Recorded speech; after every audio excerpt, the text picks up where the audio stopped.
dostlar. Uzun istəklər sonucu qonağımız Aygül Əliyeva.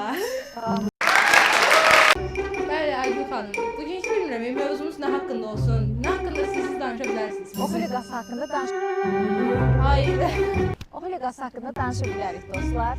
Kameraya düzgün baxıram acaba. Bu açıdan daha möhtəşəmiyəm yoxsa? Bəli. Buyurun, sualınızı verin. Oxuligası nədir? Niyə var belə bir layihə? Aygül xanım, niyə qoşulaq?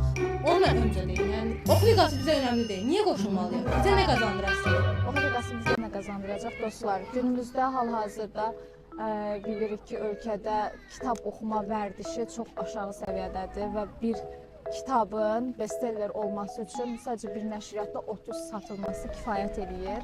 Bu da o deməkdir ki, həqiqətən mütaliəyə sevgi çox aşağı səviyyədədir. Məhz bu səbəbdən biz Oxuligası kimi bir layihəni ərsəyə gətirdik. Burada məqsəd odur ki, gənclər kitab oxumanı pasiv davranışdan çıxartsın, daha aktiv və motivasiya edici hala gətirsin. Yəni, siz 2 həftə kitab oxuyacaqsınız, bir kitab və müəyyən mükafatlar qazanacaqsınız. Mükafatlar da çox maraqlıdır.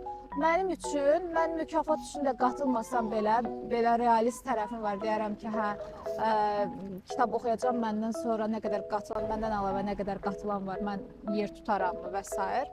Ancaq bunu düşünərəm, deyərəm, qalib olmama ehtimalım var. Ən azından sosiallaşaram. Mənim qazancım bu olar. Yəni, mən sosiallaşmağı sevirəm. Əhatəmdə yeni insanlar olar, yeni dostluqlar qazanaram. Bu mənim üçün bir qazanc olar, bir dəyərdir. Məhz buna görə qatılardım.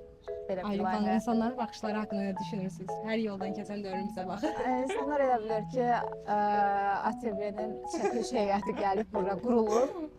Aygül xanım, yaxşı, bəs bu, məsələn, indi siz qoyduğunuz yaş elə bir yaşdır ki, 15-35-dir da, düzdürmü? Yəni, burada magistra hazırlaşan tələbələr var, diplom işi müdafiəsi eləyənlər var. Bəs bu, onların həyatına necə bir şey eləyəsiz də? Yəni, təsir edəcək. Biz demirik ki, bütün həyatdan özünüzü təcrid edin, oturun evdə sadəcə kitab oxuyun 14 gün. Gün ərzində 20 dəqiqə vaxt sərf etsəz belə, ayırsaz, kifayətdir.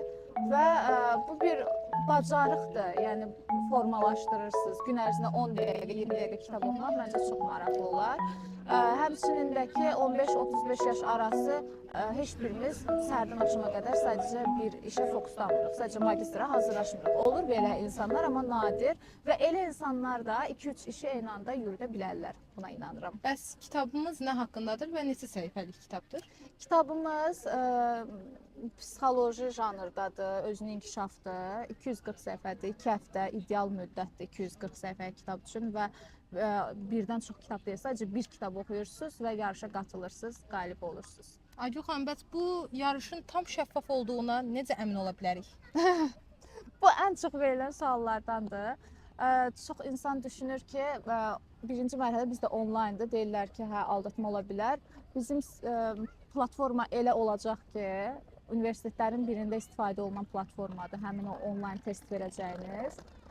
Və siz orada müəyyən saniyə ərzində sualı cavablamalısınız. Əgər səhifədən, ana ekrandan çıxış etsəz, o bizə adminə bildiriş olaraq gələcək ki, aldatmağa çalışır, iştirakçı və s. Ən pis ehtimal düşünək, deyəlim ki, biz e-mailləri də almışıq, yəni fərqli e-maillərlə də girə bilməzsiniz, sadəcə bir e-maillə girirsiniz. Bunlar qalsın bir kənara deyək, yaxşı, yenə də aldatdılar bizi.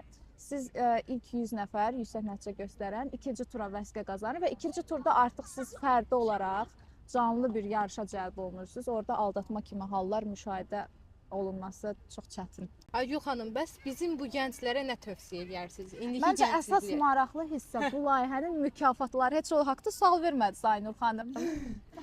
O haqda niyə sual vermədim? Zaten maraqlı olan insan keçib özü baxa bilər deyə düşünürəm. Yəni mükafatlar o qədər də əsas mükafatlara qədər olan qismdir. Zaten biz önəmli olan odur, sosiallaşmaqdır, maariflənmək. Ona görə mən sizə yenə də bildirmək istəyirəm ki, birinci yerə çıxan iPhone 17 Pro Max, ikinci yerə çıxan planşet, üçüncü yerə çıxan 300 manatlıq game kartı, 4-5 üçün də 50 manatlıq game kartı nəzərdə tutmuşuq və düşünürəm ki, 15-35 yaş arası üçün yetəri qədər maraqlı mükafatlardır.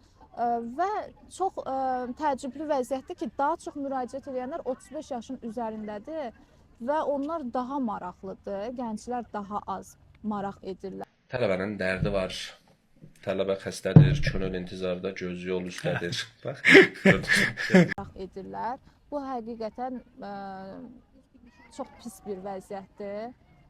Gəncliyimiz Ürək yaxşıya açan bir gedir. hal deyil. 35 yaşın üstündə şəxslərin bu qədər qatılmaq istəməsi və 35 yaşda bizim hədəf auditoriya deyil.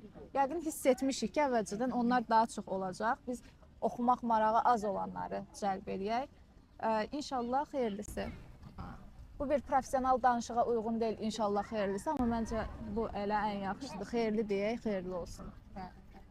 İndi biz burada videonu dayandırıb yeni bir video üçün danışa bilərik mi Aygül xanım? Bəli. Məncə elə indi danışa bilərik, heç dəyişməyək video.